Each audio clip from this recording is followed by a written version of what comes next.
আজকে শোনাই মীনাক্ষী দাসের একটি কবিতা, পেঁচা পেঁচি।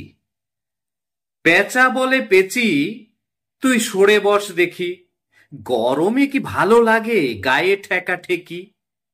পেঁচি বলে সরাসরি জবাবটা দাও, আমাকে কি বাসা থেকে ফেলে দিতে চাও? পেঁচা বলে পেঁচি, তুই বড় ছোকরুটে। পেঁচি বলে মোটা পেঁচা, তুই হিংসুটে। এমনি ভাবেই ক্রমে রাত বাড়ে যত, দুজনের ঝগড়াও বেড়ে চলে তত। অবশেষে পেঁচা বাবু মেনে নিল হার, অবশেষে পেঁচা বাবু মেনে নিল হার।